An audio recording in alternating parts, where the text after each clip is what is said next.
राजनीतिक क्षेत्र में, सामाजिक क्षेत्र में और सभी विपक्ष के नेता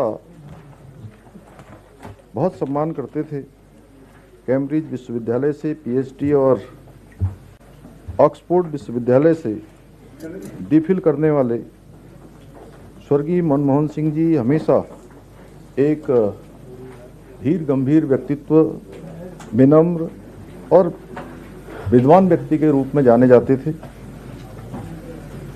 साधारण पृष्ठभूमि से उठकर एक प्रतिष्ठित अर्थशास्त्री के रूप में पूरे देश और विश्व के अंदर वो प्रतिष्ठित हुए।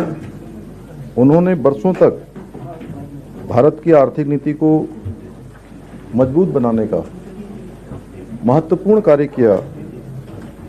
वे भारत में आर्थिक उदारीकरण के प्रणेता के रूप में जाने जाते रहे।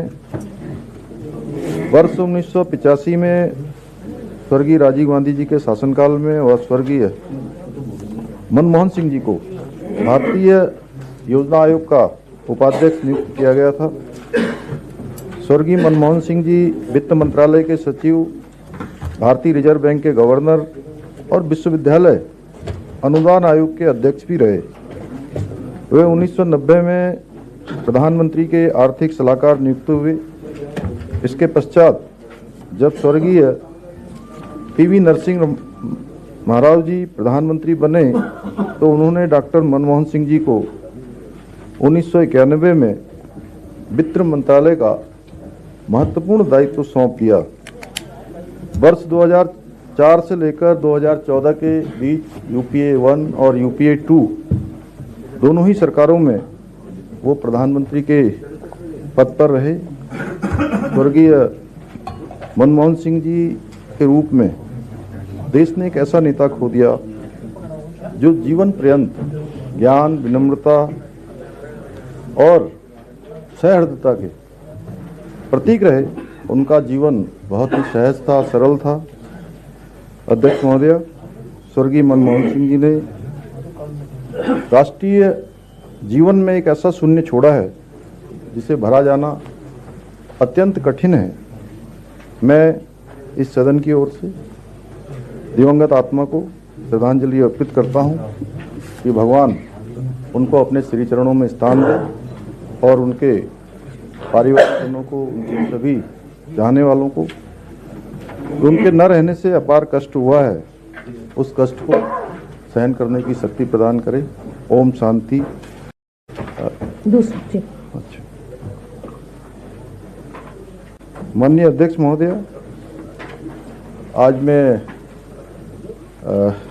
जब सदन में आया हूं और इस शोक संदेश, श्रद्धांजलि देने के लिए खड़ा हुआ हूं तो निश्चित रूप से भगवानपुर व ज्वालापुर विधानसभा के 2 बार विधायक रहे स्वर्गीय और उनके साथ व्यक्तिगत रूप से भी बहुत जुड़ाव मेरा रहा है, क्योंकि लगातार हम लोग इस सदन में एक साथ 5 सालों तक एक साथ रहे और पार्टी संगठन में भी लंबे समय तक उनका सानिध्य हम सभी को प्राप्त होता रहा, सामाजिक राजनीतिक जीवन में काम करने वालों को। और किसी को भी श्रद्धांजलि देना एक बहुत ही कठिन पल होता है, क्योंकि जब हम किसी को श्रद्धांजलि दे रहे होते हैं तो निश्चित रूप से ये बात हमारे स्मरण में रहती है कि वह व्यक्ति हमको जीवन में अब कभी दोबारा नहीं मिलेगा, कभी हमारी उससे मुलाकात नहीं होगी।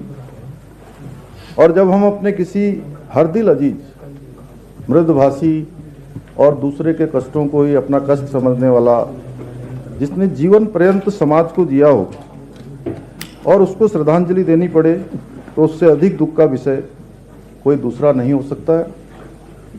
जनपद हरिद्वार के ग्राम बाजूहेड़ी में 1 जनवरी 1942 को स्वर्गीय श्री भिक्कन सिंह जी के घर में जन्मे श्री चंद्रशेखर जी ने साधारण पृष्ठभूमि से निकलकर जीवन में असाधारण उपलब्धियां हासिल की। या मैं ये कहूं कि शून्य से उन्होंने उस पृष्ठभूमि से आकर शिखर तक पहुंचने का काम किया तो कोई अतिशयोक्ति नहीं होगी। एक कर्मठ जनप्रतिनिधि, एक समर्पित कार्यकर्ता, समाज सेवी, स्वर्गीय श्री चंद्रशेखर जी का संपूर्ण जीवन समाज और राष्ट्र के लिए समर्पित रहा है। उन्होंने एक छोटी ईंट भट्टी से व्यवसाय की शुरुआत की और जीवन में अनेक संघर्षों का, चुनौतियों का सामना करते हुए बाद में श्री राम ईंट उद्योग स्थापित किया। अपने व्यावसायिक जीवन में संघर्ष करते हुए उन्होंने कभी अपनी निजी परेशानियों को, निजी समस्याओं को समाज सेवा में कभी आड़े आने नहीं दिया और समाज का कार्य अनवरत रूप से करते रहे। कभी समाज का काम करना उन्होंने नहीं छोड़ा। ग्राम प्रधान के रूप में उन्होंने 1.5 दशक से भी ज्यादा यानी कि 17 वर्षों तक लगातार अपनी सेवाएं देने के बाद वर्ष 2002 में भगवानपुर से और 2012 में ज्वालापुर विधानसभा से विधायक निर्वाचित हुए।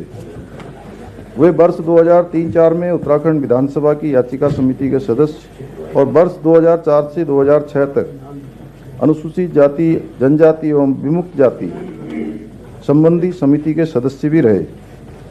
पुनः वे वर्ष 2012-13 में उत्तराखंड विधानसभा की याचिका समिति के सदस्य, 2014 से 2016 तक अनुसूचित जाति, जनजाति एवं विमुक्त जाति संबंधी समिति के सदस्य भी रहे। उन्होंने 2 बार उत्तराखंड विधानसभा के सदस्य रहते हुए अपने क्षेत्र में अनेक विकास कार्यों को आगे बढ़ाया, अनेक लोगों की सेवा की, अनेक लोगों की सहायता की। नशा मुक्ति अभियान में उनकी सक्रियता उल्लेखनीय रही, जिससे उनके क्षेत्र में अनेकों युवा जो नशे के क्षेत्र में या अन्य क्षेत्रों में जहां उनके जीवन को हानि हो सकती थी, उनका भविष्य खराब हो सकता था, उनके भविष्य को सुधारने में भी उनका बहुत बड़ा योगदान रहा। और मैं व्यक्तिगत रूप से, क्योंकि उनके देहांत के बाद मैं उनके घर गया था, तो मैंने देखा कि उस क्षेत्र के लोग उनसे अत्यधिक लगाव रखते हैं और जो प्रेरणा वो समाज को देकर गए, निश्चित रूप से लोग उस प्रेरणा को अपने जीवन का पाथेय मानकर आगे बढ़ेंगे। वे जीवन भर भारतीय जनता पार्टी के एक समर्पित और राष्ट्रवादी कार्यकर्ता के रूप में समाज जीवन में सक्रिय रहे। उनका योगदान काफी बड़ा है। सच में जितने वो साधारण थे उतना ही उनका असाधारण व्यक्तित्व था और बहुत धीर गंभीर भी थे। और उनका जो योगदान समाज के लिए रहा है, राजनीतिक क्षेत्र हो, सामाजिक क्षेत्र हो, उसको शब्दों में कह पाना अत्यंत कठिन है। उन्होंने न केवल अपने गांव बल्कि संपूर्ण राज्य और समाज की लड़ाई के लिए हमेशा प्रयास किया।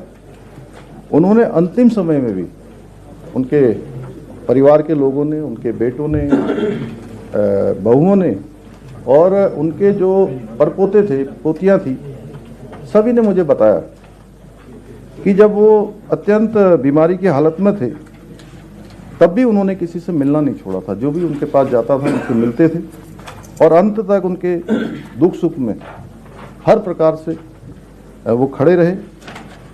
किसी कार्यकर्ता के यहाँ समारोह में जाने की तैयारी करते समय उन्हें अचानक ब्रेन स्ट्रोक आया और 21 नवंबर 2024 को दिल्ली के मैक्स अस्पताल में उन्होंने अंतिम सांस ली। उनका निधन हम सभी के लिए एक अपूरणीय क्षति है। इस सदन की ओर से मैं दिवंगत आत्मा को श्रद्धांजलि अर्पित करने के साथ शोक संतप्त परिवार को अपनी संवेदना व्यक्त करता हूँ और भगवान से प्रार्थना करता हूँ उनको अपने श्री चरणों में स्थान दे। और उन्होंने जो जीवन में अनेक ऐसे काम किए हैं जो आने वाले समय में हमारी नई पीढ़ी के लिए, हमारे समाज के लिए वो प्रेरणादायी होगी। हम सब उनके जो सपने हैं, संकल्प हैं उस क्षेत्र के, मिलकर उसको आगे बढ़ाएंगे। और मैं आपसे निवेदन करता हूं कि हमारी शोक संवेदनाएं उनके परिवार तक आप पहुंचा देंगी। उनको एक बार फिर से अपनी संवेदना देते हुए, श्रद्धांजलि देते हुए मैं अपनी बात समाप्त करता हूं। ओम शांति, ओम शांति, ओम शांति।